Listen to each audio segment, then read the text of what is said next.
next phase of, I guess, what we learnt and the mistakes we made, which links to this little thing here, which is what we're here to launch today. And so you've all got a copy of this. Again, we'll cover it as we go, but just so you can reference what we're working through. Look, one of the things that's been happening, and I'm privileged, I've worked with some of you in your schools in the room, but one of the things that's been happening is we've been doing these 12-month programs, these high-performance schools programs, and they run over a year or so. And in that time, of course, leadership teams set up some strategies, some things they want to do, just like we've covered. And then they put an action plan together and they get on the journey of doing it. And along the way, as we said, we have pulse data, we monitor staff wellbeing, and we have student data, we monitor student achievement. And we see whether this stuff helps or not. When we do those programs, they run in what we call clusters, which you're experts at, groups of schools together. And those leadership teams all get together and meet in these quarterly forums. In those forums, we have this conversation called hot issues. And I'm not sure, it could be the same as your hot topics. But it's a reactive time where people can actually nominate things on the spot that might be impacting upon their high-performance schools journey. When we do that, of course, we end up with these big, messy whiteboards full of issues. And out of all of that, as our groups, we decide which ones of those we're going to prioritise and spend a fixed amount of time chatting about. Yeah, these things are really helpful for us to get a feel about what really goes on in a school. What is a school leadership team really distressed about on the change journey? This is pretty messy, so what I thought I'd do is just unpack it in this way, make it a bit clearer. I want you to just have a quick look at it. Can you relate to any of these items? No, of course not. White anting, does anyone know what that means? Yeah, we don't need to unpack that. What about lack of buy-in? Yeah, people can kind of nod their heads and go, I think I know where they're going. Problems with commitment. What about factions? Oh, yeah. Okay. Getting staff to move beyond compliance, does that make any sense to you? Yeah, I've heard this one over and over again. And inflexible practices and putting out bushfires. Do you have a water hose thing and part of your job each day is to move about the school and hose people down? Yeah, fair enough. Yeah, well, bucket of water for you, sir. Bucket of water for you. Why on earth, remember, this is happening in the context of a group of disciplined leaders, a leadership team, organised, calm, effective, working on some very specific strategies with a school. It's not a reactive thing. This is happening inside a very structured and supportive program. These issues keep coming up over and over again. So that makes our antenna up even more in our high-performance schools environment. Why? What's with the repetition of these events, given these leaders' skills, given their training, given how they run things? And we're drawn back to this chart again and the undeniable reality of work routines and how important they are, and whether or not we realise that if we're addicted to anything, if you thought phones were bad, try work. And you know why it's so bad? It's because even when I say that, people might be laughing on the inside going, yeah, right, I'm addicted to my work. I hate my work. I'm not addicted to my work. But we know we are when we fiddle with your work because we see how upset you get, right? Yeah. What if we went out for a break, when we came back, we'd moved all your phones around, changed all the SIM cards so you could all still dial, but the rest of it was random, right? You'd be pretty unhappy. Because the only attachment of routine you have stronger than work is now your phone. But none of us see it this way. None of us see it this way. The daily grind, we either love or hate, as we say in the book. It's absolutely a place of predictability. It's the most predictable thing that happens in most of our lives. Our personal lives have all sorts of ups and downs. Our work in our own eyes is a place of constancy. But we don't see it that way. We just enter the lotto and can't wait to tell our boss to stick it and get on the helicopter and go to the island. But that's not what governs our behaviour. We have to look a bit deeper to understand what governs our behaviour. We need to change. We all know that, don't we? Particularly in schools. It's a must. It's a must now more than ever. Why now more than ever? Because of this. There's never been a time in history where this has happened before. There's been plenty of times in history technological advances have made a whole way of working redundant, but you know what? They made a whole new way of working possible. We're sitting in an environment now where 40% of all jobs will be gone in the next 10 years in Australia, not globally, in Australia. And we're almost certain, with artificial intelligence and technology and automation, we're almost certain that there will only be 10 or 20% of new jobs created. There's a net deficit coming. It's not the end of Cobb and Co. coaches and horses and Henry Ford and Model T and eventually it all settles down and everyone's working again. This is different. This is different. And who's in charge of whether or not our society is going to survive and thrive? You are. You're training the students. The students are the ones who will grow up and then be forced into the grappling with this incredible situation. You are the lead indicators for this. So we have to change and we have to get our staff into a position where they experience that moral imperative of change, where they have a different way of looking at things. But the question for us and the question that begs, creating a book of all things is this: how do we as school leaders manage these two forces of accelerating change and people's need for predictability and stability? That's what faces us. How do we deal with those two things in a way where we still achieve on our annual improvement plan, in a way where we still create high performance culture? Those two things are very, very powerful. Accelerating change and increasing need for routine and predictability at the same time. That's your job to manage that. That's a tough job. And I have great empathy and respect for you in signing up to manage that job. And you're signing up in managing that job in a workforce that's predominantly employees, right? There's not many contractors, and they're predominantly stable, i.e. they can stay in a continuous environment for long periods of time. So you've got some interesting challenges when we think about the kids and the jobs of the future, and we try to engage our teaching staff in what that's like. 70% of all change management fails, and I've looked at the meta-analyses around this stuff. All the scientists like to kick it when you make a grand statement like that. The most conservative estimate of failure is 58%. So no matter which way you cut this, most change initiatives will fail.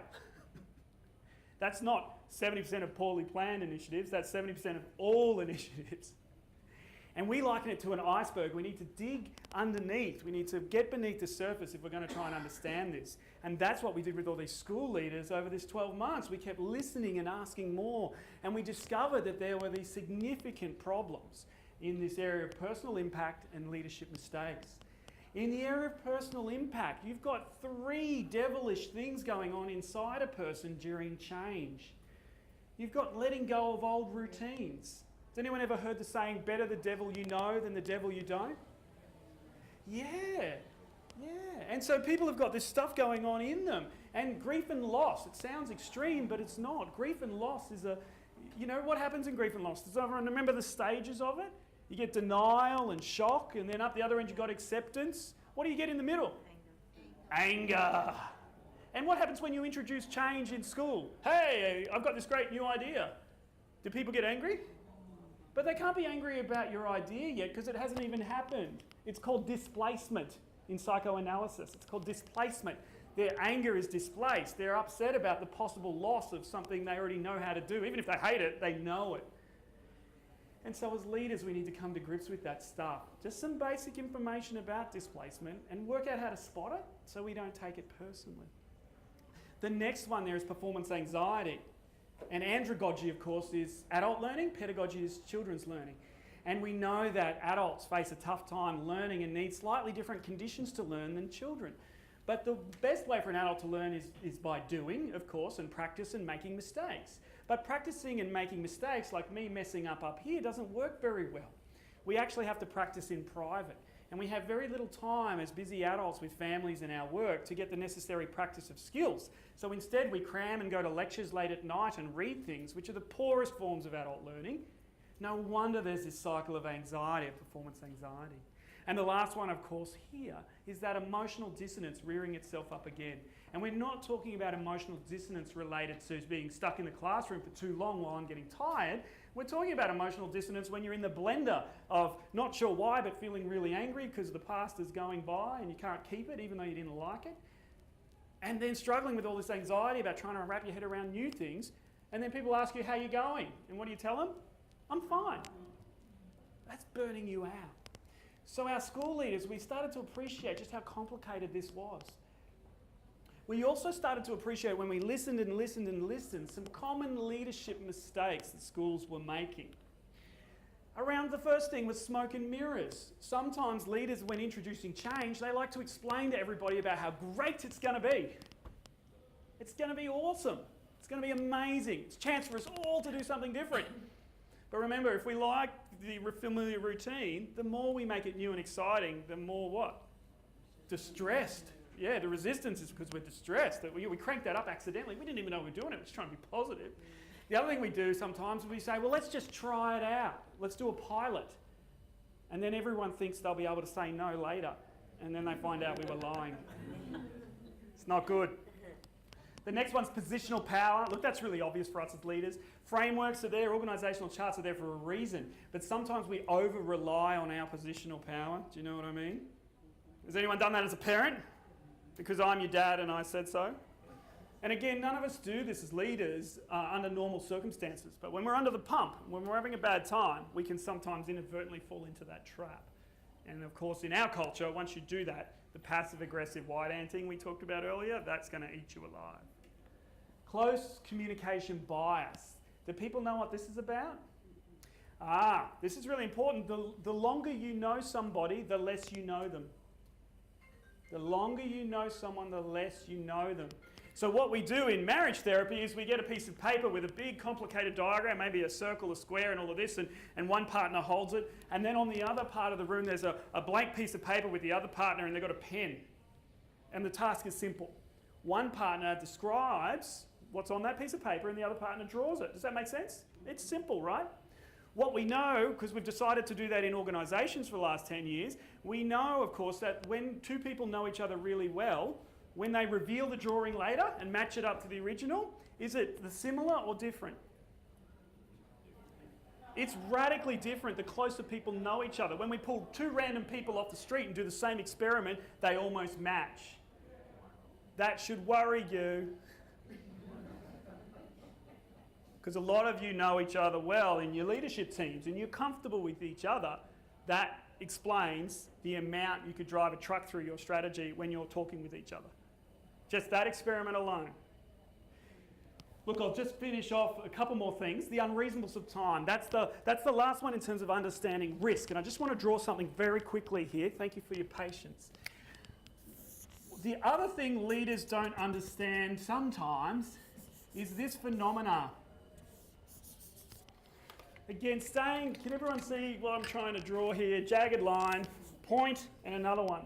What we know in change, of course, is that you have this situation where leaders hear people whinging and complaining about what's not working, and they go into this distress or worry cycle. They try to work out what's the right thing to do, and they go through all of this thinking, and they eventually come to a decision, and they introduce a point of change.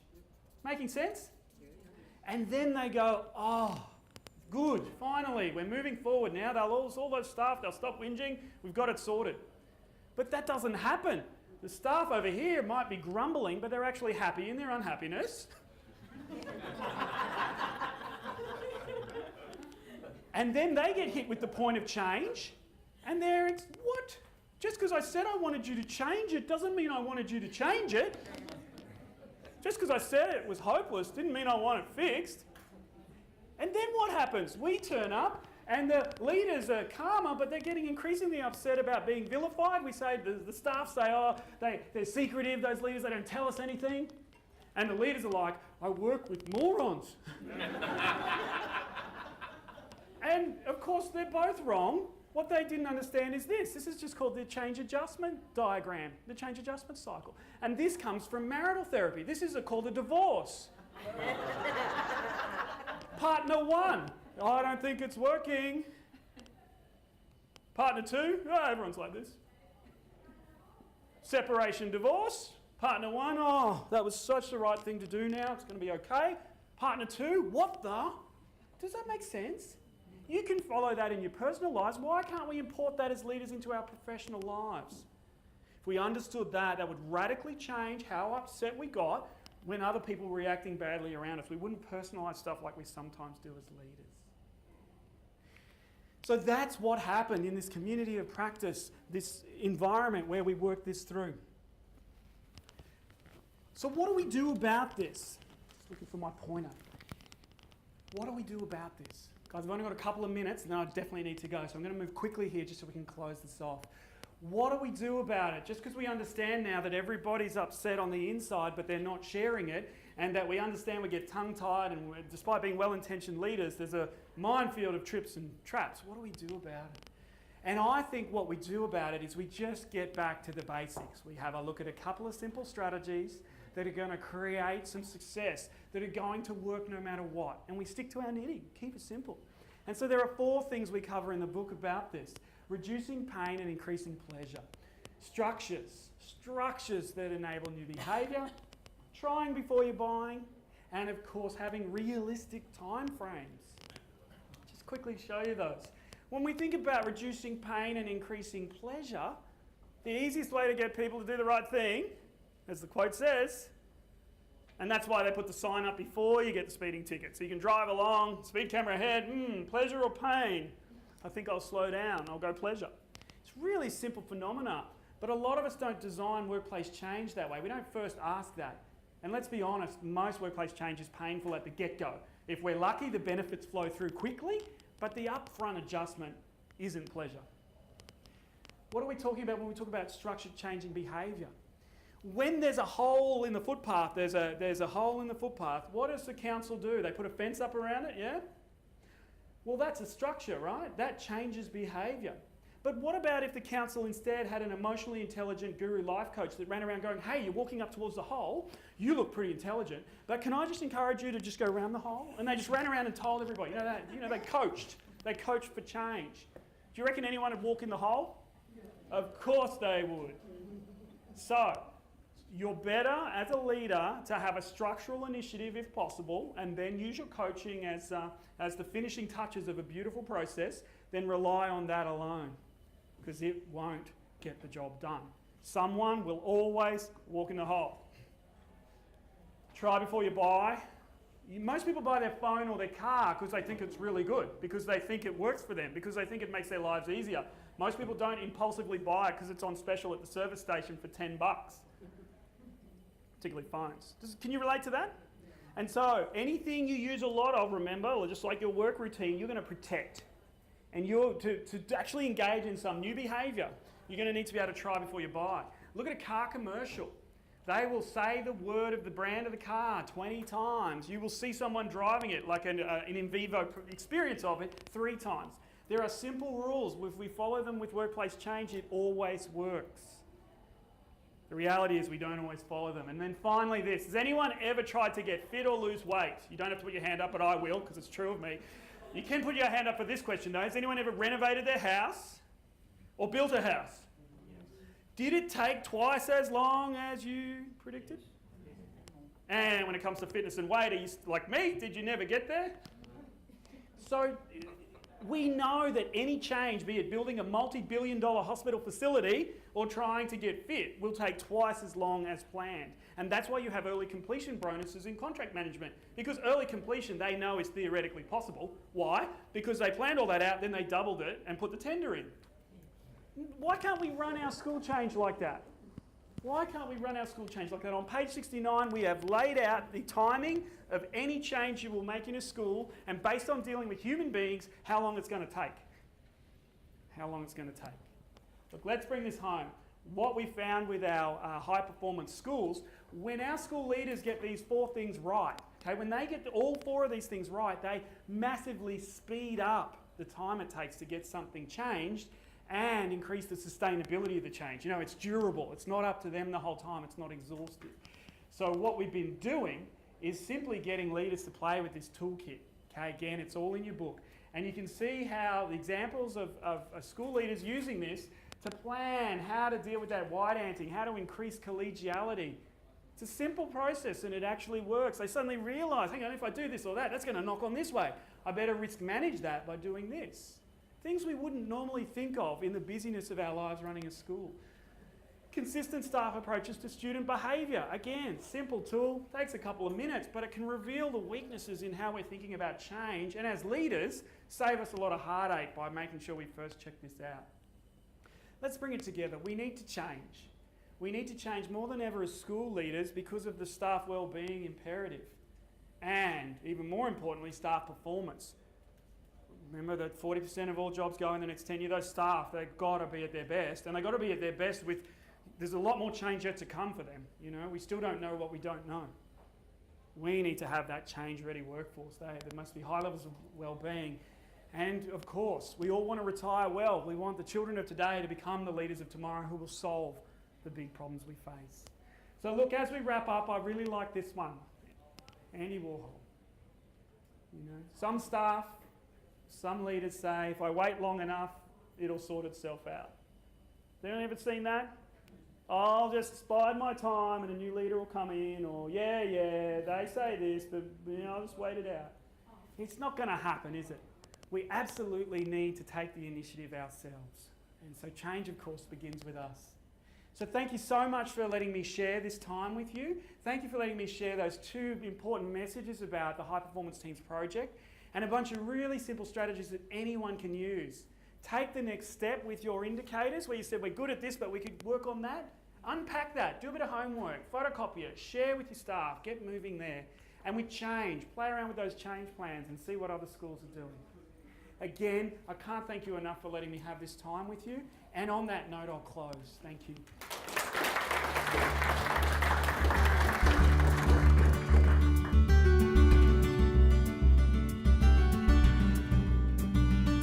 That would be in my context, very, very low socio-economics, XCF, so it would be with partnership with my community. For example, my kids don't have laptops at home, my kids don't have internet at home.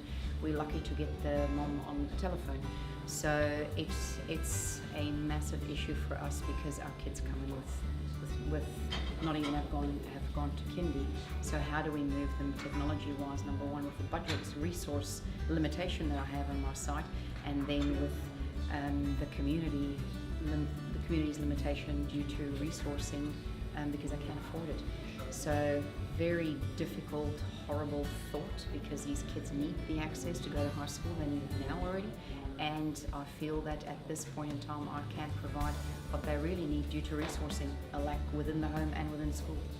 When it comes to technology, reliable technology, okay, and everyone struggles with that. So it's not good enough to have the best lesson in the world and then get into a classroom, for example, and then the lesson fails because the technology fails.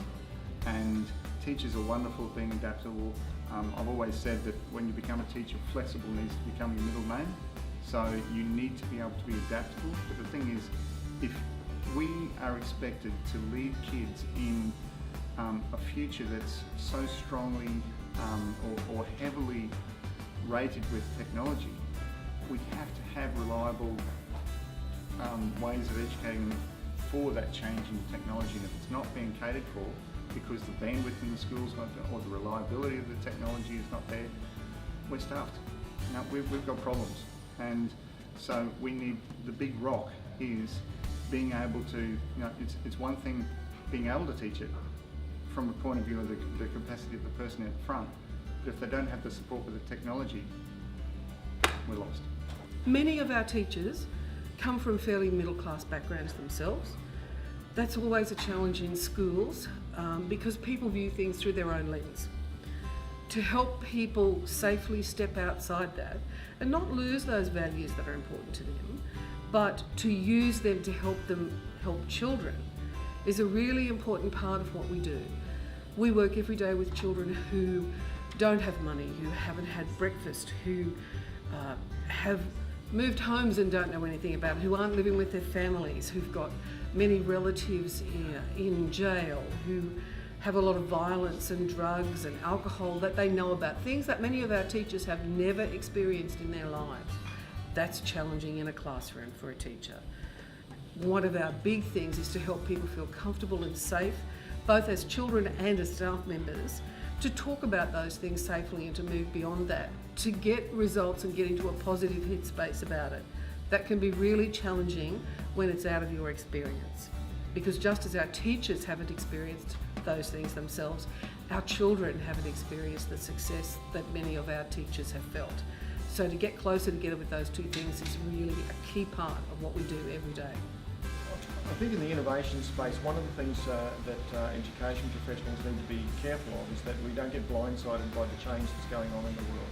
Our worlds in schools can be fairly stable and fairly routine, and I think we run the risk that we're not really aware of what's going on in the broader context. So one of the big rocks is making sure when we're talking about coding in schools or in high school in robotics, artificial intelligence, that we really have those in the first, in the front of our minds, because to not think we need to respond to how the world's changing, we could well be blindsided. Another big one for me in my role as Director of Professional Learning is really getting the high quality professional learning opportunities out to our members. So we've got 1,200 members right across Queensland. Easy for me to put on some workshops in Brisbane or on the Gold Coast. A little bit more complex to get them to Longreach or the Tablelands or the Torres Strait. So that's one of the challenges, and hopefully I'll work with our branches to make that happen this year. In relation to innovation and change, I think change is an ongoing challenge for a lot of people. It's something that we really need to recognise,